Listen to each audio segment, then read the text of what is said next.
Estamos iniciando mais um programa Bem Casado e que bom que você está aí sentadinho aí na sua sala, mais uma quinta-feira aqui para compartilhar com a gente aqui tantos assuntos que a gente prepara com muito carinho para vocês. Bruna, e hoje que tanto a gente vai trazer aí para os nossos amados?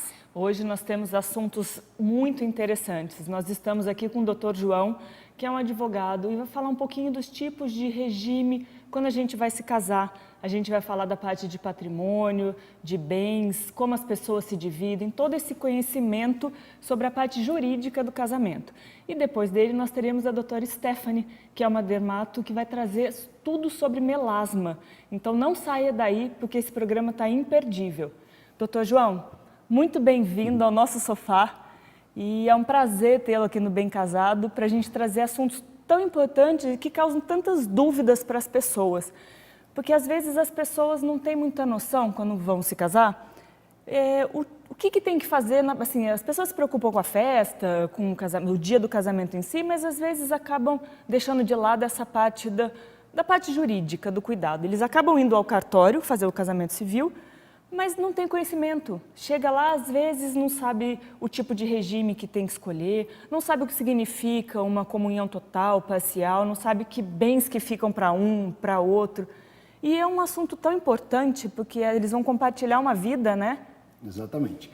Bom, primeiro eu queria agradecer a Karina, a Bruna, né, pela oportunidade, por estar aqui, e dizer para vocês o seguinte, primeiramente eu acho que precisa existir uma definição jurídica do que é casamento, né, ou matrimônio. E casamento ou matrimônio, ele é um negócio jurídico que cria vínculo entre as partes, e a partir desse casamento ele cria vínculo para a vida toda, ou, eventualmente, no caso de um encerramento de um casamento, como ficariam esses vínculos, porque todo vínculo gera direitos e obrigações. Tá? Então, é como uma empresa, então, a gente diria essa parte, friamente falando. Uma sociedade. As pessoas têm que pensar como uma sociedade. Exatamente, tem que pensar como uma sociedade. E, por conta disso, é necessário, e até a gente orienta que as pessoas elas se planejem para casar. Assim como planeja uma festa, assim como planeja a lua de mel, também é interessante que seja feito um planejamento a respeito do patrimônio que essas pessoas já têm, patrimônios que vêm através de herança, patrimônios que essas pessoas já conquistaram através de trabalho e dos patrimônios também que vão ser conquistados ao longo da vida de casados. Então, doutor, vamos tentar, assim, falar ali para os casais, né, que nos acompanham, mais assim, pontualmente. Geralmente os casais, quando chegam até o cartório, eles casam com comunhão parcial de bens. Esse é mais ou menos, vamos dizer assim, o padrão geral. Mas o que diferencia? O que vem a ser uma comunhão total de bens, uma comunhão parcial de bens ou uma separação total de bens? Né? Eu acho que é importante a gente frisar bem isso aqui. Exatamente. Eu acho que é assim, é importante, na verdade você falou de 3 regimes e na verdade são 4 regimes. Tá? Então, tem um regime que atualmente é o regime mais comum, que é o de separação parcial de bens. Esse regime, cada parte, cada cônjuge, né? Cada nubente, que é o nome nubente é mais técnico. É o nome totalmente cartorário, né? Cada um tem o seu patrimônio, então os patrimônios adquiridos antes do casamento, eles não se confundem, e o patrimônio que ele é adquirido da constância do casamento em diante, ele é do casal. Ele é um Esse é a separação parcial de bens. Então, ele é um patrimônio comum. Tem o regime de comunhão universal de bens, ou comunhão total de bens, que os bens adquiridos antes do casamento e na constância do casamento, esses bens eles passam a ser de bens comuns do casal. Eu vou te interromper antes que você continue explicando os dois, porque nesse regime tem muita dúvida. Da comunhão. Da comunhão total de bens, porque muitas pessoas recebem herança e gera essa dúvida. De repente tem uma casa ou alguma quantia em dinheiro que foi herdada, alguma coisa de família, e as pessoas ficam em dúvida de saber se esse bem também entra nessa partilha. Como que funciona? Entra tudo? É 100% quando é comunhão total? Entra todos os bens? Então vamos dar um passo atrás para a questão do planejamento. Né? Quando você vai casar, antes de casar, você pode fazer um pacto antinupcial. Né? Ele é uma convenção, ele é um negócio jurídico, né?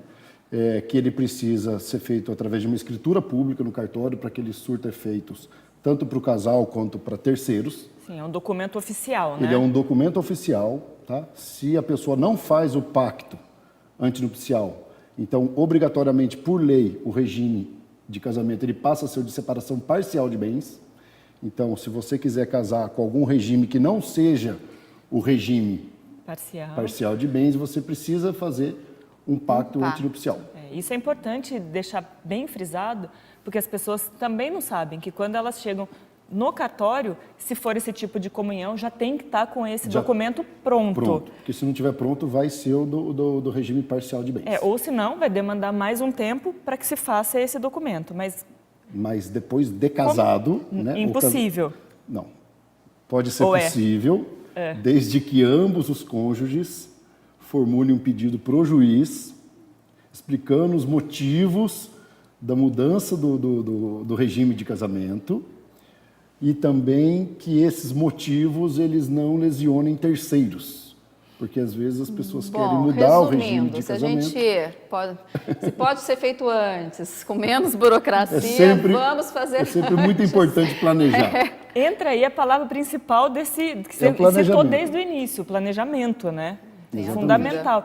E até legal você estar aqui hoje, porque a gente queria mostrar para as pessoas a importância das vezes você procurar um advogado para entender esse assunto. Porque muitas vezes, quando os casais chegam ao cartório, eles chegam sem informação nenhuma. Se você já chega preparado, com a documentação feita de forma legal, da forma correta, legal que eu digo não é bacana, é legal legalmente falando, da forma que um advogado sabe fazer para escrever com todos os termos, com as duas partes bem informadas.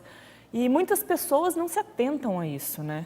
Exatamente. Esse é o detalhe fundamental. O advogado ele tem também o dever de prestar informações, né, para o cliente, para a sociedade. Esse até é um dos motivos que eu estou aqui à disposição sempre de vocês. Se tiver alguma dúvida depois, vocês podem entrar em contato que eu presto essas informações, tiro essas dúvidas. E a lei, ela está aí para todo mundo, né? É o Código Civil que regulamenta as questões do casamento. Mas o advogado, ele, por ser especialista do assunto, ele sabe interpretar essas leis. Então, assim, na falta de uma escolha do casal, passa-se para o regime obrigatório, que é o parcial de bens. Sim. Não saiam daí, que a gente volta já já e o Dr. João vai continuar explicando os dois tipos de regime que ainda faltam e as dúvidas que a gente tem, porque não são só vocês que têm dúvidas. Para a gente isso também é um mistério, são muitas informações. A gente volta já.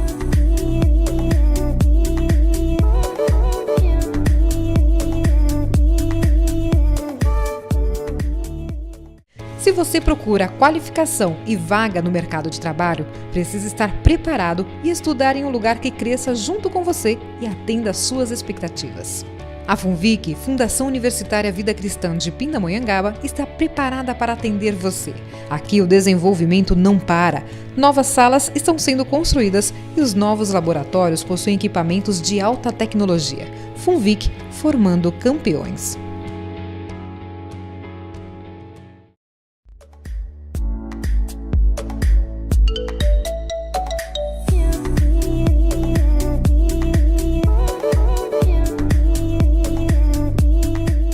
Estamos de volta e aqui no nosso sofá a gente está com o Dr. João, que está tirando um monte de dúvidas, inclusive nossas, sobre os tipos de regime para casamento. No bloco anterior, Dr. João, a gente estava falando da comunhão total de bens e aí agora no intervalo aqui surgiu uma dúvida que para qualquer tipo de regime que a pessoa escolha, se ela quiser mudar após o casamento, ela tem que ir em juízo. Exatamente. Os cônjuges, né, o casal, em comum acordo, ele faz um requerimento e aí ele justifica quais são os motivos para essa alteração do regime de casamento. Então, independente do regime que você se encontra, independente do regime escolhido, você quer um outro. Por exemplo, você está na separação parcial de bens e quer ir para a comunhão total. Aí você justifica os motivos e inclusive, você já explica para o juiz que você não está lesionando terceiros ou lesionando direito de terceiros. Por exemplo, pode ser que existam credores de um dos cônjuges ou de ambos os cônjuges e que essa eventual alteração de regime não vai estar prejudicando o direito de terceiros. Para que isso não seja uma empecilho. ferramenta também das pessoas burlarem, Exatamente. quererem burlar a lei, acabar né? cometendo fraude ou algum tipo Entendi. de ilícito. E aí, voltando um pouquinho, a gente começou a falar dos tipos de regime, falamos de 2, e você falou que existem 4. Isso. Quais seriam os outros 2? Então, falamos da parcial de bens, falamos da comunhão total de bens. Tem o regime da separação total de bens, que é o regime onde cada um dos cônjuges eles têm o seu patrimônio. E depois da constância do casamento, cada um continua sendo dono desse próprio patrimônio. Não tem nada em comum. Não tem nada em comum. Uma coisa que eu esqueci de dizer que é super importante é que patrimônio não são só os ativos, né? Não são só os bens. Mas vamos trazer isso para a linguagem. Ativos seriam os créditos, seriam os imóveis, seriam as dinheiro, contas bancárias, ações e por aí vai. O que seriam então? E seriam também os passivos, ou seja, as dívidas e as obrigações. Então, dependendo do regime de casamento escolhido, o outro cônjuge fica também protegido ou não. Ou ele absorve essas eventuais dívidas e responsabilidades. Então, é muito importante que os cônjuges se conheçam bem, que haja uma transparência, que haja também um planejamento para que, de repente, o patrimônio de um não venha atrapalhar a vida do outro. Isso é importante mesmo, porque isso pode atrapalhar e muito a vida da outra pessoa, né? Às vezes, numa busca de emprego, numa eventual pesquisa, num financiamento, qualquer problema que a pessoa tem acaba sendo jogado para cima do outro. Aí entra mais uma vez a palavra que a gente tem falado muito aqui, planejamento. Isso, e entra muito também assim na questão do perfil de cada pessoa. Às vezes uma pessoa tem um perfil mais agressivo, mais empreendedor, de repente o cônjuge tem um perfil mais conservador. Mais calminho, né? Então, de repente, para que não tenha problemas no casamento, por questões patrimoniais, então cada um, de repente, é preferível que cada um fique com o seu patrimônio, com a sua vida, que essa confusão pode acabar levando a alguns transtornos. Com certeza, doutor. Tá aí, então,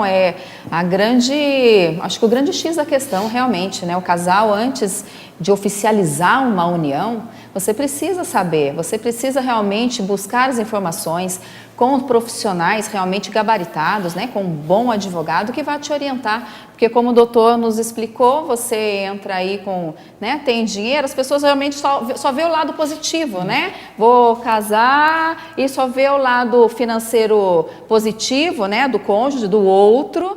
Mas, de repente, esse outro também traz aí inúmeras dívidas que você, dependendo da comunhão, também vai ter que arcar com elas. Então, o doutor João vai estar aqui conosco nesse sofá por inúmeras outras vezes. Ele virá e ele já aqui, de antemão, falou aqui pra gente aqui nos bastidores, que se você tiver alguma dúvida, entra no nosso direct lá do Bem Casado Programa, tá? No Instagram, @BemCasadoPrograma. Lá, então, você pode encaminhar as suas dúvidas. Nós vamos passar para o Dr. João. O Dr. João, então, vai analisar com muito carinho e a gente vai dar todo esse feedback para vocês. E também sugestões, né, doutor? O senhor que vai estar aqui conosco em outras vezes, se você tem aí, de repente, um assunto pertinente, né, algo que você tem alguma dúvida com relação à família ou outros trâmites aí da área do direito, né, da advocacia, mande pra gente, que assim a gente consegue trazer pautas, né, Bruna? Bem pertinentes para que a gente traga aí informações para vocês. E doutor, agora nós vamos esse eu tô curiosa, gente, porque eu acho que eu não me recordo do 4º tipo de regime. Exatamente. Esse regime ele é um regime mais novo, ele veio com o último, né, com o novo Código Civil, ele é de 2002, mas não é tão novo não assim, é tão né? novo assim, mas porém ele não é tão usual. Ele é um mix da separação total de bens com a comunhão parcial, né? O nome dele É aquisição final nos aquestos. Nossa Não, é Senhora. bonito. Vamos repetir, porque é bonito, Começa né? a Então vamos dificuldade lá. pelo nome, né? É o regime de aquisição final dos aquestos. O que significa dizer? É que assim, ele se parece com a separação total, onde cada cônjuge tem o seu próprio patrimônio antes e na constância do casamento. Porém, se os cônjuges resolvem adquirir um bem em conjunto, esse bem ele pode ser adquirido na constância desse casamento e a propriedade ele vai ser proporcional à participação de cada um na aquisição desse novo bem. Ou seja, a gente pode comparar isso a uma empresa acionária. Quase. Vamos Exatamente. dizer assim, para que as Exatamente. pessoas entendam mais Exatamente. facilmente. Então pode ser meio a meio ou pode ser de acordo... Um pagou 70%, o outro 30%, de fica acordo nessa com a equação. porcentagem. E, obviamente, que a mesma regra vale também para as dívidas. Então, nesse regime de casamento, patrimônios que são em comum, independente da proporção, eles também respondem proporcionalmente às dívidas. Mas isso aí, a pessoa, quando ela resolve As dívidas que recaiam sobre esses bens que são incomuns. adquiridos É em isso que eu ia comum- em perguntar. comum. Porque quando a pessoa resolve utilizar esse tipo de regime, ela tem que entender isso, né? Que as dívidas também recaem, porém, de forma proporcional e somente sobre esses bens que são comuns dessa aquisição posterior ao casamento. Doutor João, você vai ter que voltar aqui, porque o tempo É bem complexo. Tem muito assunto, a gente quer falar depois que nascem os filhos e depois... Ixi, olha, você vai ter que voltar, doutor. Não vai ter jeito. Com Eu certeza. me coloco à disposição. O que eu gostaria de dizer é que, como é um planejamento que sempre busquem especialistas, sempre vão atrás do advogado de confiança, né? Eu estou aqui à disposição, mas advogado é uma profissão de confiança, então eu acho que cada um deve buscar o aconselhamento para que tome as decisões corretas. E eu gostaria também de dizer, depois do casamento, além desses regimes que são legais, eu acho que seria interessante que os cônjuges eles instituam uma espécie de um código de honra, um mandamento do casal, ou algum documento particular nesse sentido, onde o casal ele cria as regras, aquelas regras que são intransponíveis dentro do casal, aquelas regras que são os valores e o princípio que vão reger a vida daquele casal, porque isso eu acho que com certeza vai ajudar demais e vai trazer muita longevidade ao casamento. Tá, e o senhor mesmo já deixou aqui a próxima pauta. Então a gente vai temos falar. a deixa. A gente vai falar então, sobre os códigos de honra, né? Nós vamos trazer tudo isso daí para dentro aqui. Doutor João, mais uma vez, muitíssimo obrigado por participar aqui conosco no Bem Casado. Vai estar conosco aqui em inúmeros outros programas. Então você, volto a dizer, tem dúvida? Manda lá no nosso direct, @programa, Bem Casado Programa, @Bem Casado Programa. Manda lá a sua dúvida que o Dr. João então vai responder e a gente encaminha para você. Fica aí, porque agora, no próximo bloco, nós vamos falar sobre beleza. Nós vamos trazer aqui a doutora Stephanie, que é dermatologista, ela então que vai falar sobre melasma. Melasma é algo muito aí corriqueiro na vida aí, né? Principalmente das mulheres. Então, nós vamos falar daqui a pouquinho com a doutora Stephanie. Fique aqui conosco e até daqui a pouco.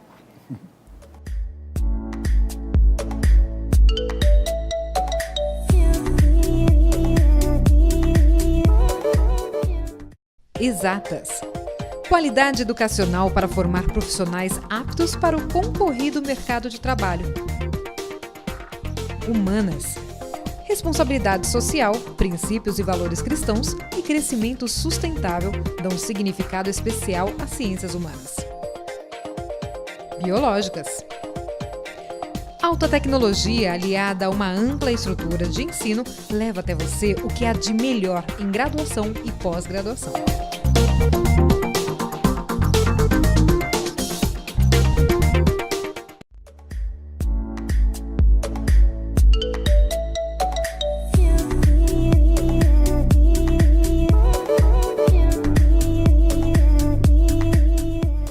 Volta e nesse terceiro bloco, como eu anunciei anteriormente, nós vamos conversar com uma dermatologista. Nós vamos falar sobre melasma. Melasma, sabe aquelas manchas mais escuras que dá geralmente aí na face das mulheres e também dos homens. Doutora Stephanie está aqui conosco hoje. Obrigada, doutora, pela vinda, obrigada por participar do nosso programa. Eu que agradeço o convite. Doutora, e melasma a gente pode dizer que é um pesadelo na vida das mulheres, né? Porque assim, hoje a gente tem um monte de recurso para esconder, né? A gente tem protetor solar com cobertura, base, maquiagem, enfim. Mas o melasma, ele tem, sim, eu diria que, eu acho que 80, não posso dizer números específicos, mas grande parte das mulheres tem melasmas. Por que surge? O que é o melasma? Então, o melasma ele é uma desordem da pigmentação da pele. E isso ocorre por conta dos melanócitos que estão muito ativos. São células que dão pigmento à nossa pele, no caso a melanina. Então, eles estão desativados um pouquinho, estão meio com um distúrbio, e aí por isso eles vão fazendo pigmentação errônea em locais da nossa pele. Isso pode acontecer na face, isso pode acontecer no colo, nos braços. A gente acha que melasma é só na face, mas não, ele pode acontecer em outros lugares do corpo também que são expostos à luz, ao sol, né, principalmente. Áreas fotoexpostas que a gente chama.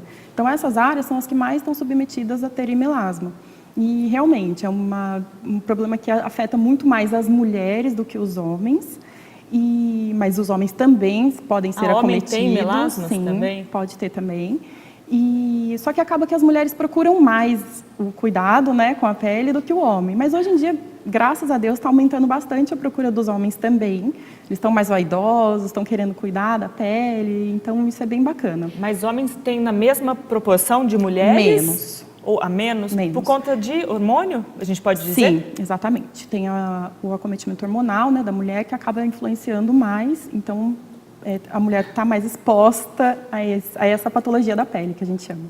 Doutora, mito ou verdade? Eu ouço dizer que melasma não tem cura, que você precisa fazer um tratamento, um acompanhamento ali para você diminuir essa pigmentação da pele, mas que não tem cura. Então você vai ter que ali todo santo dia ter aqueles cuidados com a pele. Isso é verdade ou é mito? Pura verdade. O melasma, a gente fala o seguinte, eu gosto muito de falar para os meus pacientes com consultório assim, ele não tem cura, ele tem controle. E como que a gente consegue esse controle? Através dos cuidados diários que a gente vai ter com a pele. Então tem que ter cuidados diários, assim, eternamente.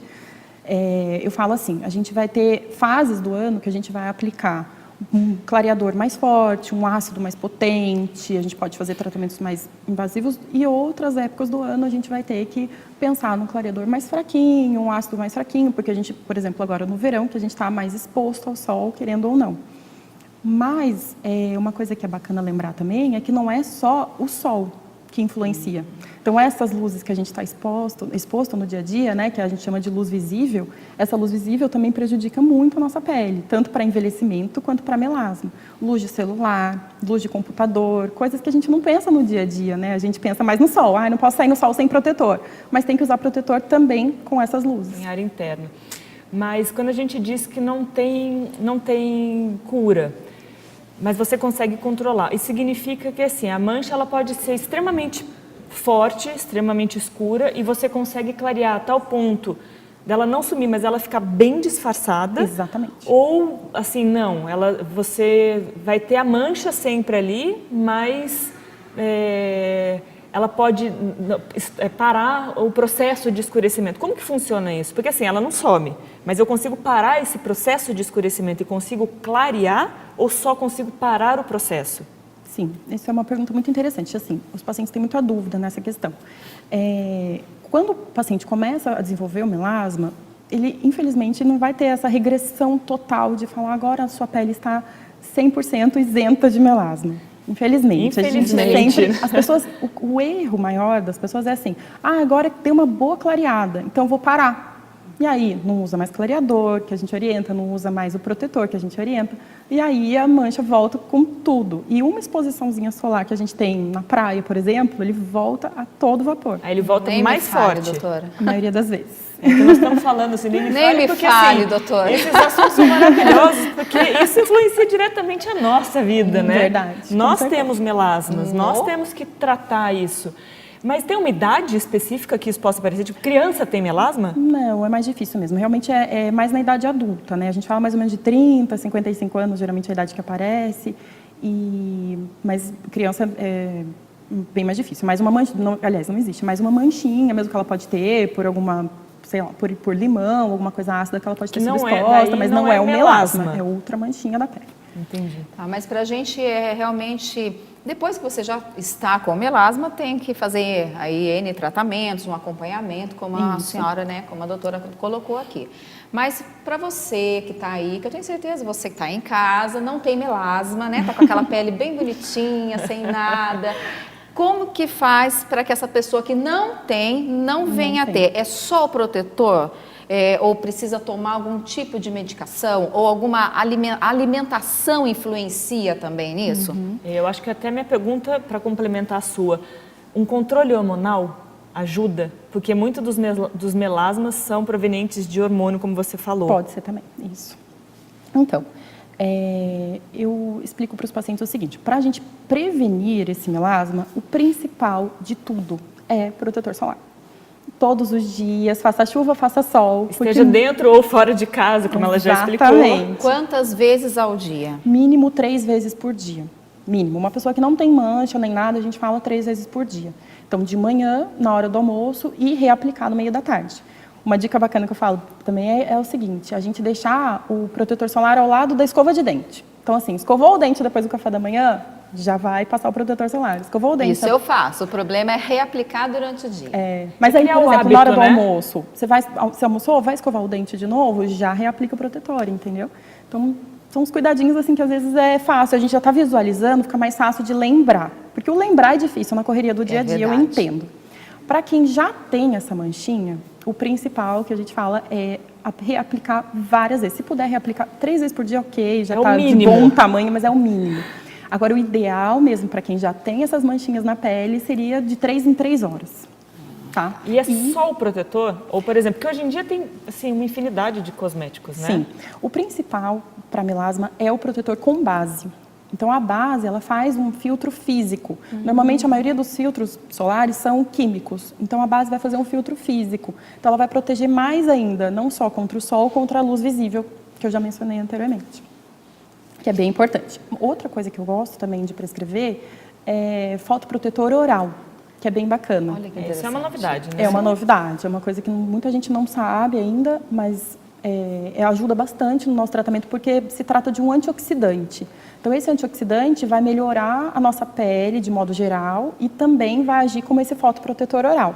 Exclui o uso do fotoprotetor tópico? Não. Não. Ele é um adjuvante. Tem que trabalhar em conjunto. Exatamente, ele é um adjuvante. Como vocês podem ver, assunto é o que não falta. Doutora, eu acho que você vai ter que voltar aqui mais uma infinidade de vezes, porque a gente falou só um pouquinho de melasma. Eu acho que tem mais um monte de coisa sobre melasma, fora todas as outras dúvidas que a gente tem sobre beleza. Verdade. Mas eu já queria agradecer. Deixa, por favor, para os nossos telespectadores os seus contatos, onde eles podem te encontrar. O Instagram que a Karina passou no bloco anterior também serve para vocês mandarem dúvidas para a doutora. A gente repassa para ela, tira e traz aqui a resposta para vocês. Como que eles te encontram? Então, pelo meu Instagram, acho que fica fácil também, é doutora Stephanie Dermato, acho que eles podem até colocar também para vocês verem direitinho. Eles colocam a legenda. E daí já tem todos os meus contatos, tudo direitinho, eu sempre dou várias explicações também, então fica bem bacana para vocês me acharem. Muito obrigada, doutora. Eu que agradeço. Obrigada a vocês que ficaram até agora nos acompanhando. É sempre um prazer enorme poder levar esse monte de informação até vocês. Eu queria agradecer aqui imensamente os nossos parceiros, a Casa Decor e a Móveis.com, que são responsáveis pelo nosso cenário. Até quinta-feira que vem, a gente espera vocês. Um grande beijo e boa semana.